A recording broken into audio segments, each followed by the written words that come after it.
నమస్కారం, మా తెలంగాణ న్యూస్ కి స్వాగతం. హెడ్లైన్ చూద్దాం.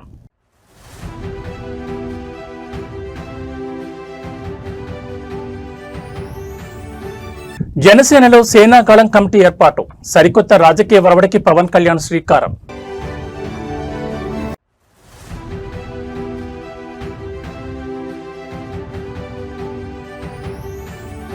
రైతు డిస్కం అన్నదాతల పాలిట మరణ శాసనం, కాంగ్రెస్ ప్రభుత్వంపై హరీష్ రావు నిప్పులు.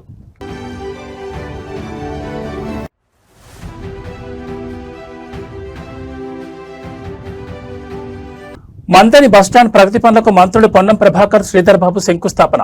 కాళేశ్వరం బస్టాండ్ నూతనీకరణకు 3 కోట్లు మంజూరు.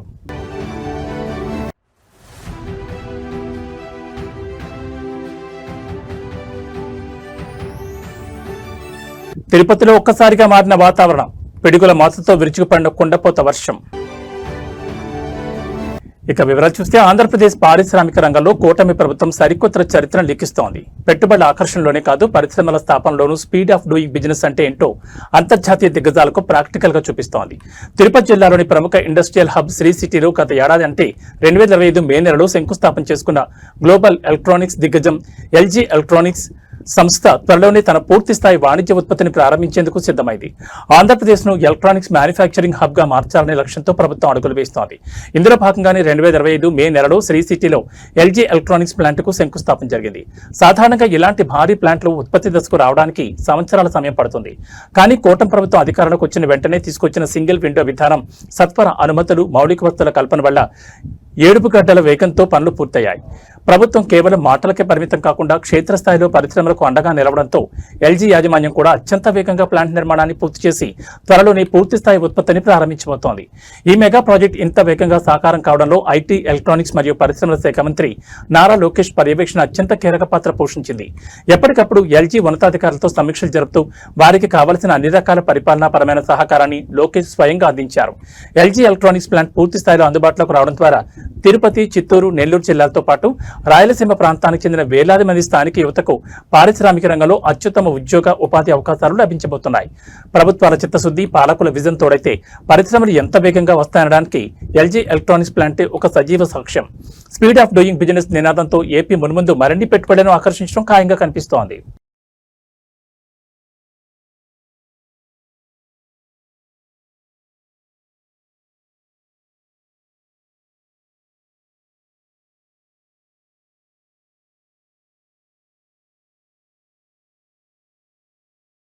దశాబ్దాలుగా సాగుతున్న బూజు పట్టిన కుల, మత విద్వేషపూరిత రాజకీయాలకు చరమగీతం పాడేందుకు జనసేనాని సరికొత్త అడుగు వేశారు.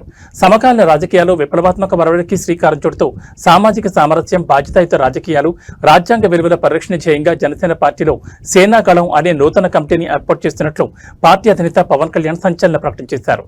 మంగళగిరి ప్రధాన కార్యాలయంలో జరిగిన కీలక సమావేశంలో ఈ కమిటీ విధి విధానాలను ఖరారు చేస్తూ రాజకీయ విమర్శలపై ఆయన అత్యంత కీలక వ్యాఖ్యలు చేశారు. రాజకీయాల్లో ప్రత్యర్థులను ఎదుర్కొనేందుకు మొల్లును మొల్లుతోనే తీయాలి అనే పాతబడిన నానుని పవన్ కళ్యాణ్ తీవ్రంగా తప్పుపట్టారు. ఒక సామాజిక వర్గం విమర్శిస్తే తిరిగి అదే వర్గానికి చెందిన నాయకులతో ప్రతి విమర్శలు చేయించే బూర్జువా సంస్కృతికి జనసేన శాశ్వతంగా స్వస్తి పలుతోందని కుండబద్దలు కొట్టారు. ప్రస్తుత రాజకీయాల్లో కొందరు నాయకులు చేసే వ్యక్తిగత తప్పులను వారికే పరిమితం చేయకుండా వారు పుట్టిన కులం, మతం లేదా వర్గాలకు ముడిపెట్టి సమాజంలో ఉద్దేశపూర్వకంగా విద్వేషాలను రెచ్చగొడుతున్నారని ఆయన తీవ్ర ఆవేదన వ్యక్తం చేశారు. తప్పు చేసిన వారిని వ్యక్తిగత స్థాయిలోనే ప్రశ్నించాలి తప్ప ఆ వ్యవహారంలోకి మొత్తం సామాజిక వర్గాలను రాకూడదని అనేది జనసేన స్పష్టమైన విధానమని ప్రకటించారు. ఈ సేనాకాలం కమిటీ ప్రధానంగా నేటి జన్జీ యువత ఆలోచనలు, ఆశయాలను ప్రతిబింబించేలా దేశ సమగ్రతకు భంగం వాటిల్లకుండా గళం వినిపించనుందని పవన్ కళ్యాణ్ స్పష్టం చేశారు. తమ స్వార్థ ప్రయోజనాల కోసం తాము చేసిన తప్పులను కప్పిపుచ్చుకునేందుకు కొందరు రాజకీయ నాయకులు కులం, మతం, ప్రాంతీయత వంటి భావ వ్యవస్థలు ముదుగు వేసుకుని దాక్కునే ప్రయత్నం చేస్తున్నారని, అయితే నేటి ఆధునిక యువత ఇటువంటి కుహానా రాజకీయ సంస్కృతిని తీవ్రంగా వ్యతిరేకిస్తోందని ఆయన హితవు పలికారు. ఈ కమిటీలో అన్ని సామాజిక వర్గాల సభ్యులకు స్థానం కల్పిస్తూ అభ్యుదయ భావాలతో అత్యున్నత సామాజిక బాధ్యతతో జనసేన ముందుకు సాగుతుందని వెల్లడించారు.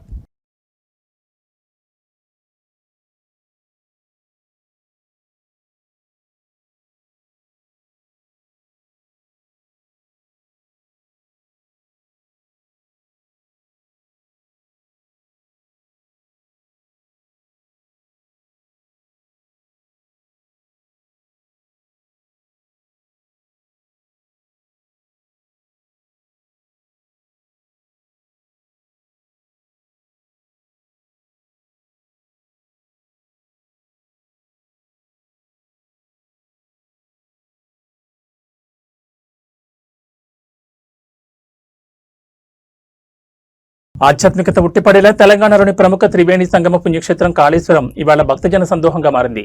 గత సంవత్సరం ముఖ్యమంత్రి చేతుల మీదుగా అత్యంత వైభవంగా ప్రారంభమైన పవిత్ర సరస్వతి నదీ పుష్కరాల ఉత్సవాలు ఈసారి జరుగుతున్న అంచె పుష్కరాలతో ముగింపు దశకు చేరుకున్నాయి.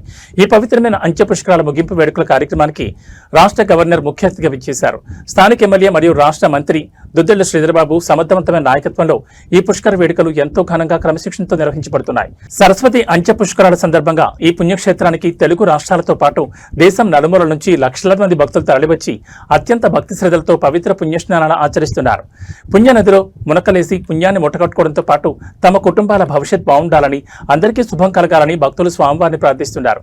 ముఖ్యంగా ఈ వేడుకల సందర్భంగా తెలంగాణ రాష్ట్రంతో పాటు దేశమంతటా సకాలంలో సమృద్ధిగా వర్షాలు కురవాలని, తద్వారా దేశ రైతాంగం సస్యశ్యామలంగా వర్ధిల్లాలని, ప్రజలందరూ ఆయురారోగ్యాలతో సుఖ సంతోషాలతో వర్ధిల్లాలని పండితులు, భక్తులు ప్రత్యేక పూజలు నిర్వహించారు.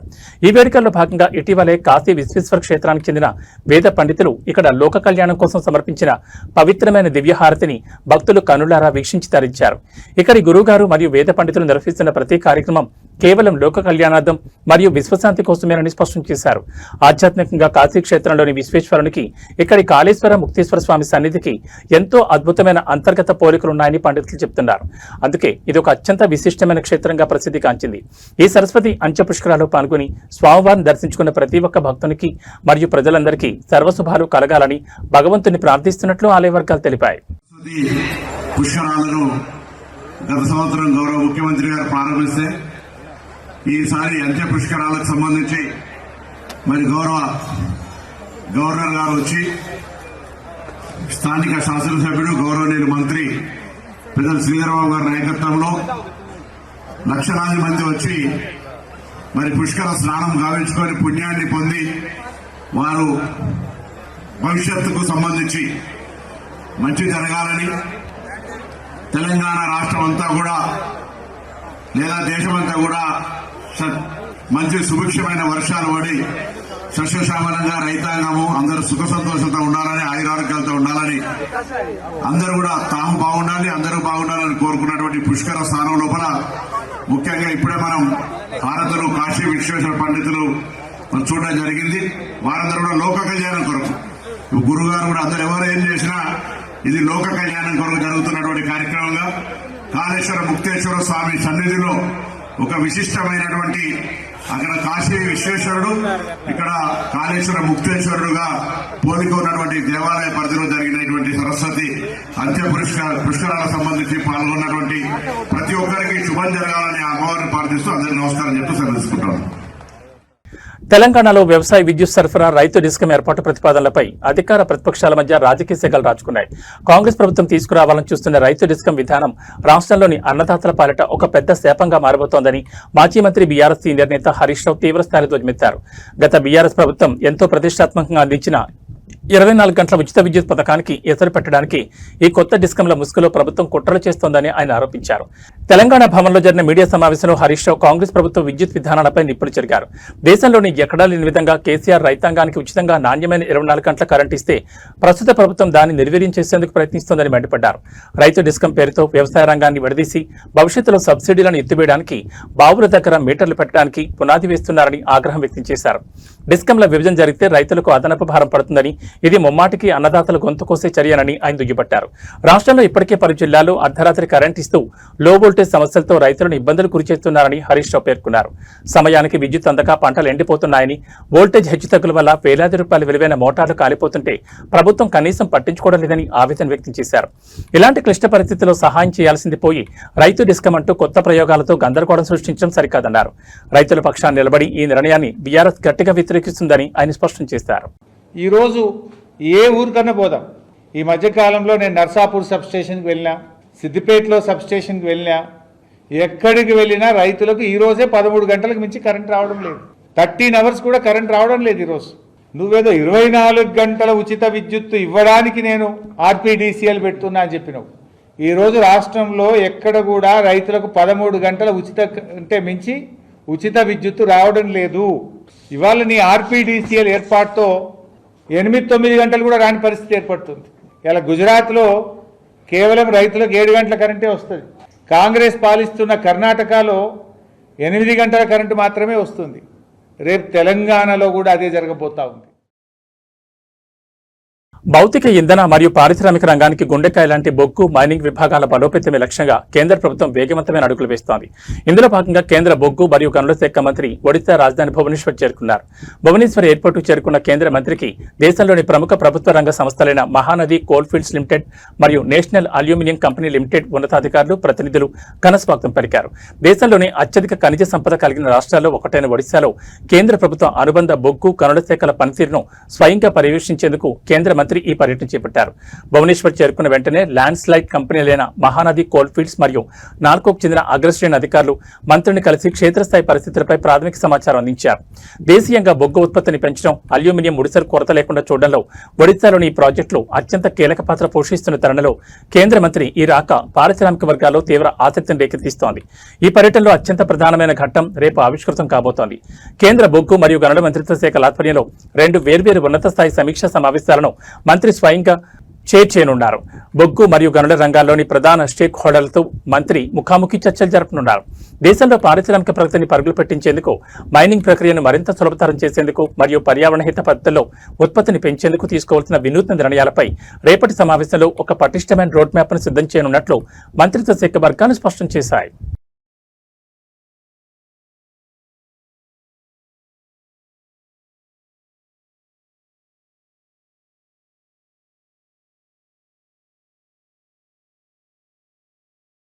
ఆధ్యాత్మిక నగరం తిరుపతిలో వాతావరణం ఒక్కసారిగా మారిపోయింది. తీవ్రమైన ఎండలతో అల్లాడుతున్న నగర ప్రజలకు, తిరుమల శ్రీవారి భక్తులకు వాతావరణం భారీ ఉపశమనం కలిగించినప్పటికీ ఒక్కసారిగా విరిచిపడిన గాలివాన నగరంలో బీభత్సం సృష్టిస్తోంది. తిరుపతి నగర వ్యాప్తంగా ఉరుములు, మెరుపులు, భారీ ఈదురుగాలతో కూడిన నల్లటి మబ్బులు కమ్ముకుని కుండపోత వర్షం కురుస్తోంది. మధ్యాహ్నం వరకు తీవ్రమైన పగటి ఉష్ణోగ్రతలతో ఉక్కపోతగా ఉన్న తిరుపతి నగరంలో సాయంత్రానికి వాతావరణం పూర్తిగా చల్లబడింది. ఆకాశంలో దట్టమైన మేఘాలు కమ్ముకుని చూస్తుండగానే పిడుగుల మొత్తలతో కూడిన భారీ వర్షం ప్రారంభమైంది. గంటకు 30 నుంచి 40 కిలోమీటర్ల వేగంతో వీస్తున్న ఈదురుగాలుల కారణంగా నగరంలోని పలు ప్రాంతాల్లో చెట్ల కొమ్మలు విరిగిపడ్డాయి. ఫ్లెక్సీలు, హోర్డింగ్లు గాలికి ఎగిరిపోయాయి.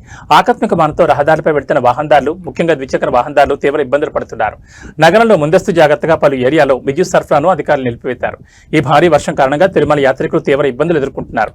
అలిపిరి నడకదారి, శ్రీవారి మెట్ల మార్గాల్లో వెళ్తున్న భక్తులు ఒక్కసారిగా కురిసిన వర్షానికి తలదాచుకునేందుకు షెడ్ల వైపు పరుగులు తీశారు. తిరుమల కొండపై కూడా మేఘాలు దట్టంగా కమ్ముకోవడంతో ఘాట్ రోడ్లో ప్రయాణించే వాహనదారులు అత్యంత అప్రమత్తంగా ఉండాలని అధికారులు సూచిస్తున్నారు. మంచు, వర్షం కారణంగా రోడ్లు జారుడుగా మారే ప్రమాదం ఉండడంతో వాహనాల వేగాన్ని తగ్గించి హెడ్ లైట్లు ఆన్ చేసుకుని ప్రయాణించాలని ట్రాఫిక్ పోలీసులు హెచ్చరికలు జారీ చేశారు.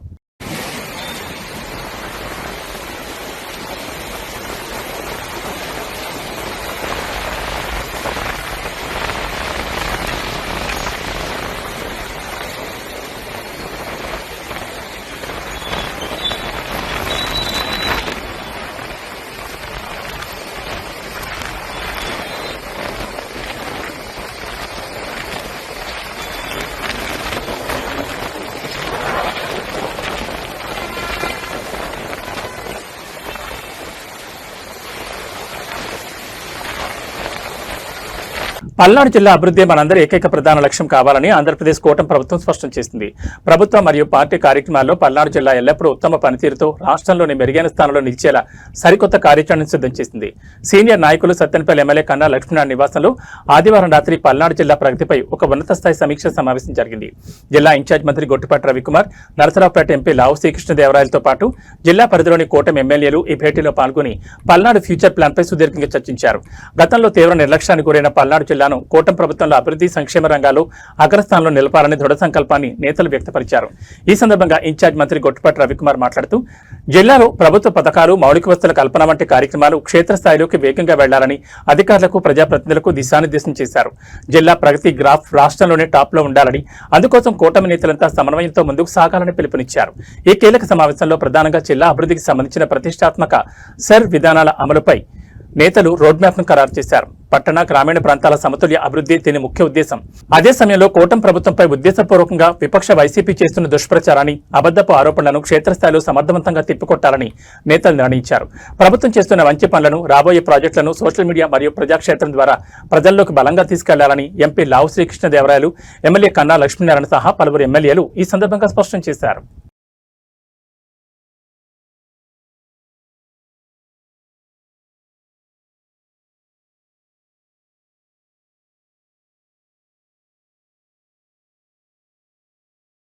తెలంగాణ కాంగ్రెస్ ప్రభుత్వం ఎంతో ప్రతిష్టాత్మకంగా భావిస్తున్న ఇందిరమ్మ ఇళ్ల పథకం క్షేత్రస్థాయిలో వివాదాలకు, అవినీతి ఆరోపణలకు కేర్ ఆఫ్ అడ్రస్ గా మారుతోంది.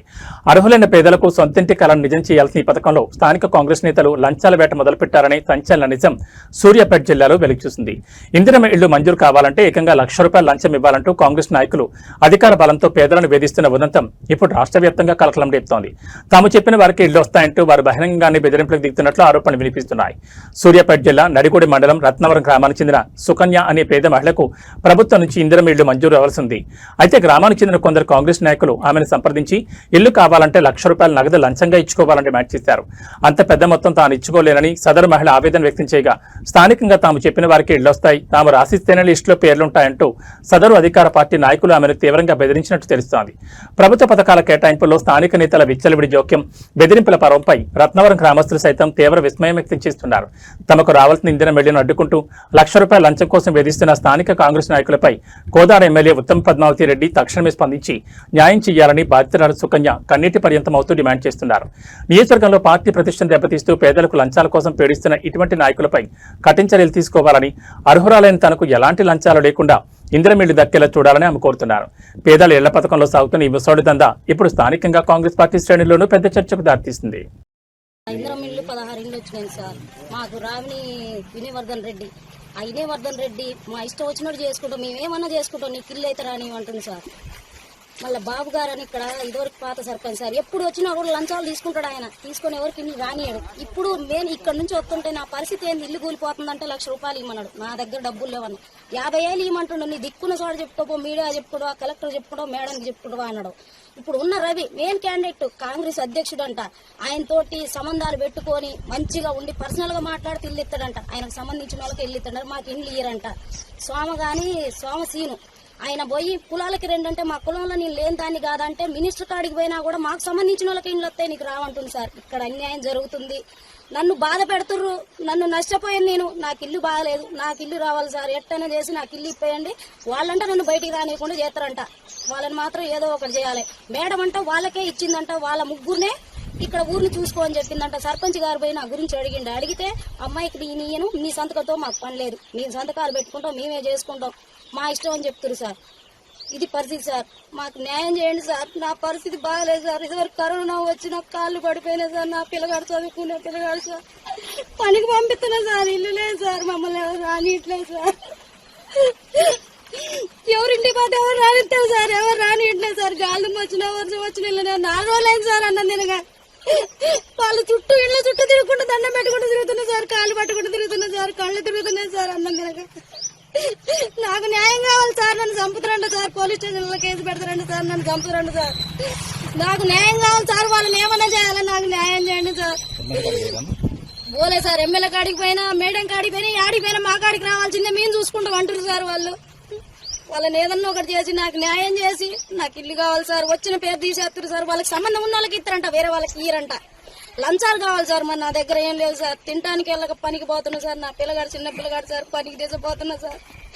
మాకు అండ లేరు, ఎవరు లేరు సార్. ఆ కులం లేదు, ఏది లేదు సార్.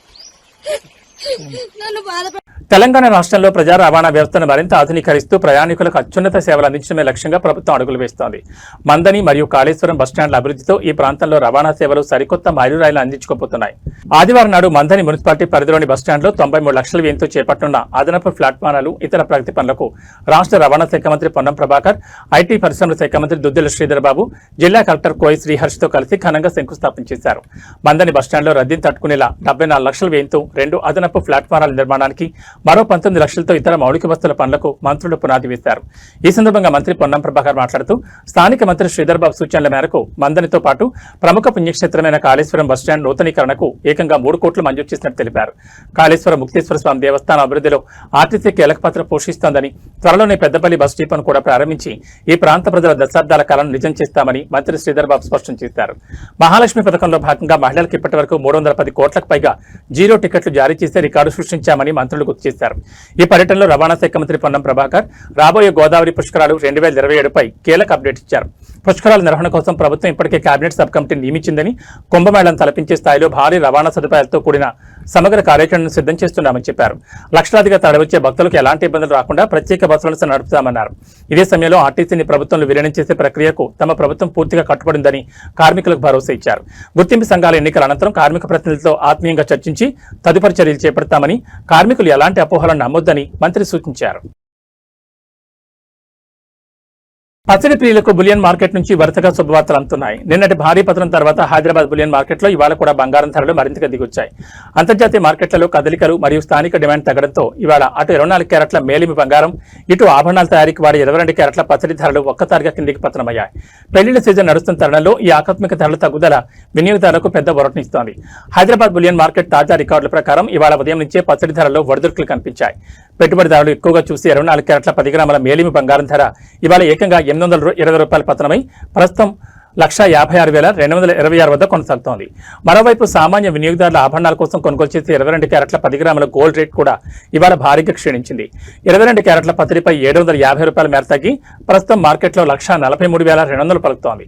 ఇక బంగారంతో పోలిస్తే ఇవాళ వెండి ధరలో ఎలాంటి మార్పు లేకుండా స్థిరంగా కొనసాగడం గమనార్హం. హైదరాబాద్ మార్కెట్లో కిలో వెండి రేటు నిన్నటి ముగింపు ధరైన 2,90,000 వద్దే స్థిరంగా ట్రేడ్ అవుతోంది. అయితే బులియన్ మార్కెట్ నిపుణులు చెప్తున్న దాని ప్రకారం ఈ ప్రకటించిన ధరలు ప్రధాన నగరాల హోల్సేల్ మార్కెట్ ఆధారంగా ఉంటాయని, తెలుగు రాష్ట్రాల్లోని వివిధ జిల్లాలను బట్టి స్థానిక షోరూంలలో ఉండే మేకింగ్ ఛార్జీలు మరియు జీఎస్టీల పరిధిని బట్టి తుది రిటైల్ ధరల్లో స్వల్ప వ్యత్యాసాలు ఉండే అవకాశం ఉందని స్పష్టం చేస్తున్నారు. ఇక వాతావరణ విషయానికి వస్తే తెలుగు రాష్ట్రాల ప్రజలకు వాతావరణ శాఖ కీలక అలర్ట్ జారీ చేసింది. అటు తీవ్రమైన ఎండలు, ఇటు అకాల వర్షాల మిశ్రమ పరిస్థితులు మరికొన్ని రోజుల పాటు కొనసాగుతాయని భారత వాతావరణ శాఖ వెల్లడించింది. 2 రాష్ట్రాల్లోనూ పగటి ఉష్ణోగ్రతలు 40 డిగ్రీలపైనే నమోదవుతున్నప్పటికీ ఉపరితల ఆవర్తన ప్రభావంతో ఇవాళ తెలంగాణ, ఆంధ్రప్రదేశ్లోని పలు జిల్లాలు ఉరుములు మెరుపులతో కూడిన ఓ మోస్తరు వర్షాలు పడే అవకాశం ఉందని స్పష్టం చేసింది. ఈ మేరకు పలు జిల్లాలకు ఎల్లో అలర్ట్ కూడా జారీ అయింది. ఇవాళ రాష్ట్ర వ్యాప్తంగా వాతావరణంలో ఆకస్మిక మార్పులు చోటు చేసుకోనున్నాయి.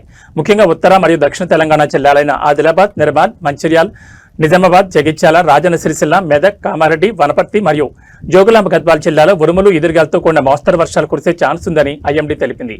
వీటితోడు రాజధాని గ్రేటర్ హైదరాబాద్ పరిధిలోనూ సాయంత్రానికి ఆకాశం పూర్తిగా మేఘావృతమై నగరంలోని పలు ప్రాంతాల్లో భారీ ముసురుతో కూడిన వర్షాలు పడతాయని హెచ్చరించింది. గాలి వేగం ఎక్కువగా ఉండే ప్రమాదం ఉన్నందున ప్రజలు చెట్ల కింద, హోర్డింగ్ల కింద నిలబడొద్దని అధికారులు సూచించారు. ఏపీలోని రాయలసీమ ప్రాంతంపై ఈ అకాల వర్షాల ప్రభావం ఎక్కువగా ఉండబోతోంది.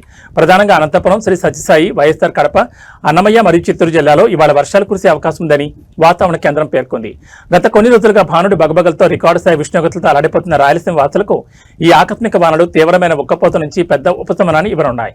అయితే వర్షం పడే సమయంలో పిడుగులు పడే ప్రమాదం ఉన్నందున తోటల్లో, పొలాల్లో ఉండే రైతులు, పశువుల కాపర్లు సురక్షితమైన కట్టడాల కింద ఆశ్రయం పొందాలని ఏపీ విపత్తుల నిర్వహణ సంస్థ హెచ్చరిస్తోంది.